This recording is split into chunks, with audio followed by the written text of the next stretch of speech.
അപ്പോൾ എല്ലാവരെയും നമ്മുടെ ഏറ്റവും പുതിയ വീഡിയോയിലേക്ക് സ്വാഗതം ചെയ്തുകൊണ്ട് ഇന്ന് നാം ഇവിടെ പരിശോധിക്കാൻ പോകുന്നത് ഈ കഴിഞ്ഞ പാർലമെന്റ് തെരഞ്ഞെടുപ്പിൽ കേരളം ഇപ്പോൾ ഭരിച്ചുകൊണ്ടിരിക്കുന്ന ഇടതുപക്ഷ ജനാധിപത്യ മുന്നണി അതിദയനീയമായി പരാജയപ്പെടാൻ ഉണ്ടായ കാര്യകാരണങ്ങൾ എന്താണ് കാരണം എന്നുള്ള വിഷയങ്ങളെല്ലാം വളരെ ഇഴകീറി പരിശോധിക്കുന്ന ഒരു വീഡിയോ ആണ് ഇന്ന് നാം ചെയ്യാൻ ഉദ്ദേശിക്കുന്നത്.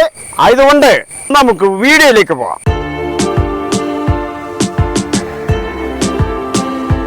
തുടർച്ചയായി 2 വട്ടം കേരളത്തിന്റെ ഭരണ ചുക്കാൻ പിടിക്കുവാനുള്ള യോഗ്യത നേടിയ പാർട്ടിയാണ് ഇന്ന് കേരളം ഭരിക്കുന്ന ഇടതുപക്ഷ ജനാധിപത്യ മുന്നണി എന്ന പ്രസ്ഥാനം. സാധാരണഗതിയിൽ കേരളത്തിന്റെ ചരിത്രത്തിൽ ഇന്നേവരെ 2 പ്രാവശ്യം തുടർച്ചയായി ഭരണം ലഭിക്കുക എന്നുള്ളത് എന്റെ ഓർമ്മ ശരിയാണെങ്കിൽ ഇത് ആദ്യമായിട്ടാണ്. ഒരു പ്രാവശ്യം ഇടതുമുന്നണി ഭരിച്ചാൽ തൊട്ടടുത്ത പ്രാവശ്യം ഭരിക്കാൻ പോകുന്നത് വലതുപക്ഷ മുന്നണിയാണ്. എന്നാൽ ആദ്യമായി ഇടതുപക്ഷ ജനാധിപത്യ മുന്നണി 2 വട്ടം തുടർച്ചയായി ഭരിക്കുവാനുള്ള ജനങ്ങളുടെ സമ്മതപത്രം എഴുതി ഒപ്പിട്ട് വാങ്ങിച്ചു. അതിന്റെ അർത്ഥം ആദ്യവട്ടം ഭരിച്ച ഭരണം ജനങ്ങൾക്ക് ഇഷ്ടപ്പെട്ടു, നിങ്ങൾ തന്നെ വീണ്ടും ഭരിക്കുക. ജനങ്ങൾ ആ ഇടതുപക്ഷ ജനാധിപത്യ മുന്നണിയിൽ വിശ്വാസമർപ്പിച്ചു. എന്നാൽ പിന്നീട് വന്ന പാർലമെന്റ് തെരഞ്ഞെടുപ്പ് 2ാം വട്ടം ഏതാണ്ട് 2.5 കൊല്ലം 3 കൊല്ലത്തോളം ഭരിച്ചു കഴിഞ്ഞപ്പോൾ വന്ന പാർലമെന്റ് തെരഞ്ഞെടുപ്പിൽ അതീവ ദയനീയമായി ഇടതുപക്ഷ ജനാധിപത്യ മുന്നണി പരാജയപ്പെട്ടു. 20 സീറ്റിൽ ഒരേ ഒരു സീറ്റിൽ മാത്രമാണ് വിജയം കൈവരിക്കാൻ സാധിച്ചത്. എന്തുകൊണ്ടാണ് ജനങ്ങളുടെ വിശ്വാസം നഷ്ടപ്പെട്ടത്? അതിനുള്ള കാര്യകാരണങ്ങൾ എന്തൊക്കെയാണെന്നാണ് നാം പരിശോധിക്കുന്നത്. അപ്പോൾ നമുക്ക് വിശദമായിട്ട് ഈ വിഷയം പരിശോധിക്കാം.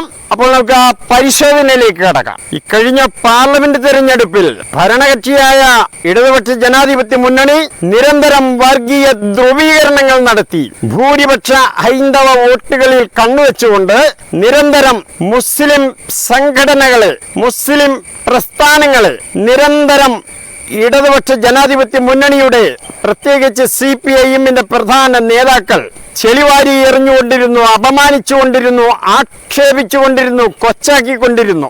ഇടയ്ക്കിടയ്ക്ക് തീവ്രവാദി എന്ന് നിരന്തരം വിളിച്ചുകൊണ്ടിരുന്നു.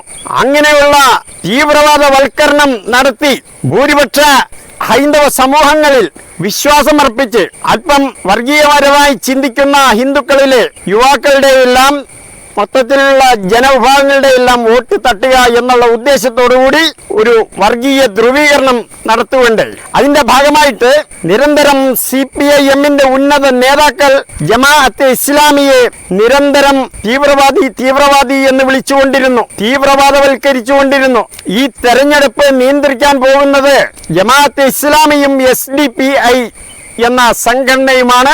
അതുകൊണ്ട് അവരെ ഇവിടെ വെച്ചുപെറുപ്പിക്കാൻ പറ്റില്ല എന്നൊക്കെയുള്ള വർഗീയ ധ്രുവീകരണം നിറഞ്ഞ പദപ്രയോഗങ്ങൾ ഉപയോഗിച്ചുകൊണ്ട് ജമാഅത്തെ ഇസ്ലാമി, മുജാഹിദ് പ്രസ്ഥാനങ്ങളെ, SDPI പ്രസ്ഥാനങ്ങളെയെല്ലാം പോപ്പുലർ ഫ്രണ്ടുമായി കൂട്ടിക്കെട്ടിക്കൊണ്ട് വർഗീയ ധ്രുവീകരണം നടത്തുകയുണ്ടായി. ഇത് കേരളത്തിലെ മറ്റ് വിഭാഗങ്ങളിൽപ്പെട്ട മുസ്ലിങ്ങളുടെ ഇടയിൽ CPIM-നോട് തീരാത്ത പ്രതികാരവും പകയും കലിയും ഉണ്ടായിരുന്നു. അതിന്റെ ഭാഗമായിട്ട് മുസ്ലിം വോട്ടുകൾ ഏതാണ്ട് ഏറെക്കുറെ UDF-ന്റെ ഭാഗത്തേക്ക് ഏകീകരിക്കപ്പെട്ടു. സത്യത്തിൽ പ്രധാന കാരണം ഇത് തന്നെയാണ്. എന്നാൽ തെരഞ്ഞെടുപ്പിന്റെ വോട്ട് എണ്ണുന്ന ദിവസം രാവിലെ CPM-ന്റെ സംസ്ഥാന സെക്രട്ടറി MB ഗോവിന്ദന്റെ ഒരു പ്രസ്താവന ഒരു ദൃശ്യമാധ്യമത്തിൽ നിന്നും എന്റെ ശ്രദ്ധയിൽപ്പെട്ടു. ആ പ്രസ്താവന എന്തായിരുന്നു? ജമാഅത്തെ ഇസ്ലാമി നിയന്ത്രിക്കുന്ന ചരിത്രത്തിലെ ആദ്യത്തെ തെരഞ്ഞെടുപ്പാണിത് എന്നാണ് MB ഗോവിന്ദൻ പറഞ്ഞത് എന്റെ ശ്രദ്ധയിൽപ്പെട്ടത്. എന്നാൽ തെരഞ്ഞെടുപ്പ് കഴിഞ്ഞപ്പോൾ MB ഗോവിന്ദൻ പരാജയ കാരണം എന്താണ് എന്ന് പറയുന്നത് നമുക്കൊന്ന് കേട്ടു നോക്കാം. നല്ലപോലെ തോറ്റിട്ട് ജയിച്ചു എന്ന് പറഞ്ഞ വല്ല കാര്യമുണ്ടോ? ഇല്ല, തോറ്റു. അപ്പോൾ ഇനി നമ്മൾ എന്താ വേണ്ടേ? എന്തുകൊണ്ട് തോറ്റു എന്ന കാര്യം നല്ലതുപോലെ കണ്ടുപിടിക്കണം. എല്ലാം സൂക്ഷ്മമായിട്ട് പരിശോധിച്ച് ഏതൊക്കെ രീതിയിലാണ് നമ്മുടെ ഈ തോൽവിക്ക് അടിസ്ഥാനമായ കാര്യങ്ങളെന്ന് കണ്ടെത്തുക തന്നെ ചെയ്യും. ഒന്ന്, ദുർബല ജനവിഭാഗം ഉൾപ്പെടെയുള്ള ആളുകൾക്ക് ലഭിക്കേണ്ടുന്ന കൈത്തറി തൊഴിലാളി, കശുവണ്ടി തൊഴിലാളി, അതുപോലെ തന്നെ നെയ്ത്ത് തൊഴിലാളി, അതുപോലെയുള്ള വിവിധ മേഖലയിലുള്ള തൊഴിലാളികൾക്ക് കൃത്യമായിട്ട് ലഭിക്കേണ്ടുന്ന ആനുകൂല്യങ്ങൾ ഈ സാമ്പത്തിക പരാധീനതയുടെ ഭാഗമായി കൊടുത്തു തീർക്കാനായിട്ടില്ല. അപ്പോൾ അവരെല്ലാം സംതൃപ്തമാണോ എന്ന് ചോദിച്ചാൽ അല്ല. അതെല്ലാം വോട്ടിനെ സ്വാധീനിച്ചിട്ടില്ലേ എന്ന് ചോദിച്ചാൽ സ്വാധീനിച്ചിട്ടുണ്ട്. ഇതൊന്നും കാണാതിരുന്നിട്ട് കാര്യം, ഇതെല്ലാം ഞങ്ങൾ കാണുന്നുണ്ട്. തുറന്ന മനസ്സോടെ, തുറന്ന കണ്ണോടെ കാണുകയാണ്. ഈ രാഷ്ട്രീയവും പ്രത്യശാസ്ത്രവും ഉൾപ്പെടെയുള്ള ഉള്ളടക്കത്തെ അടിസ്ഥാനപ്പെടുത്തിയല്ലാതെ ഏത് പ്രതികൂല സാഹചര്യത്തെയും അതിജീവിക്കാൻ നമുക്ക് സാധിക്കില്ല. അതിൻ്റെ ചോർച്ചയുണ്ട്.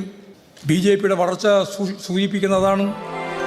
തെരഞ്ഞെടുപ്പിന് ശേഷം ഇപ്പോൾ നിങ്ങൾ കേട്ട കാര്യങ്ങളൊക്കെയാണ് പരാജയ കാരണമായി MP ഗോവിന്ദൻ പറയുന്നത്. തെരഞ്ഞെടുപ്പിന് ശേഷം ജമാഅത്തെ ഇസ്ലാമിയാണ്, SDPI ആണ്, പോപ്പുലർ ഫ്രണ്ടാണ്, അല്ലെങ്കിൽ സുന്നിയാണ്, മുജാഹിദാണ്, ഈ സംഘടനകളൊക്കെ കൂടി ഏകീകരിച്ചുകൊണ്ട് ഇടതുപക്ഷ ജനാധിപത്യ മുന്നണിയെ തോൽപ്പിച്ചു എന്ന് പറയുന്നില്ല.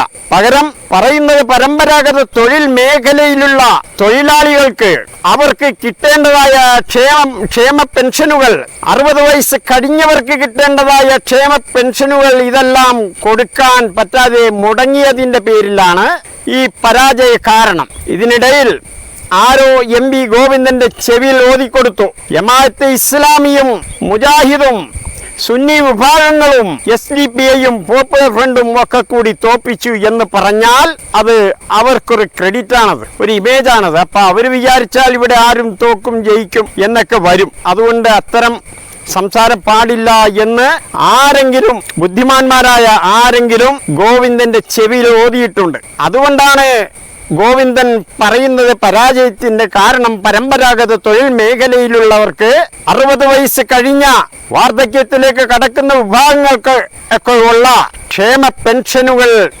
ഏറെക്കുറെ മുടങ്ങിയിട്ടുണ്ട്. ഇതെല്ലാം തീർത്ത് കൊടുക്കാൻ പറ്റിയിട്ടില്ല. ഇതെല്ലാം തെരഞ്ഞെടുപ്പിനെ ബാധിച്ചിട്ടുണ്ട് എന്ന് പറയുന്നത്.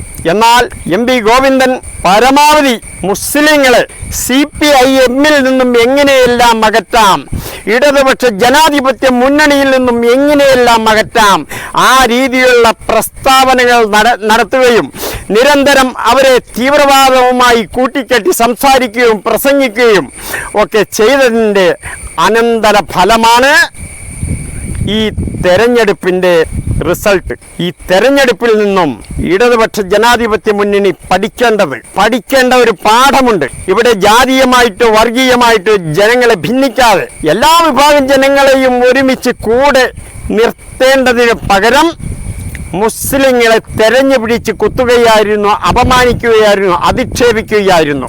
പകരം സംഘപരിവാര വിഭാഗങ്ങളെ ചില പ്രത്യേക ഘട്ടങ്ങളിലെല്ലാം അവർക്ക് പ്രശംസ കിട്ടുന്ന രീതിയിലുള്ള മുസ്ലിം വിരുദ്ധ പരാമർശങ്ങൾ നിരന്തരം നടത്തിക്കൊണ്ടിരുന്നതിന്റെ ഫലമായിട്ട് ഒരു സംഘടനയും ഇടപെടാതെ സ്വമേധയാ മുസ്ലിം വോട്ടുകൾ UDF-ൽ കേന്ദ്രീകരിച്ചു. അതാണ് ഈ ജയിച്ച UDF-ന്റെ സ്ഥാനാർത്ഥികളുടെ എല്ലാം ഭൂരിപക്ഷം നമ്മെ ഓർമ്മപ്പെടുത്തുന്നത്. അപ്പൊ ഞാൻ ഈ വീഡിയോയിൽ കൂടുതലായിട്ടൊന്നും പറയുന്നില്ല. തൽക്കാലം ഇത്രമാത്രം പറഞ്ഞുകൊണ്ട് ഞാൻ വിട പറയുന്നു. വീണ്ടും മറ്റൊരു വെറൈറ്റി വീഡിയോയുമായി നമ്മൾ കണ്ടുമുട്ടുന്നത് വരെ എല്ലാവർക്കും എൻ്റെ ഒരു വലിയ സലാം.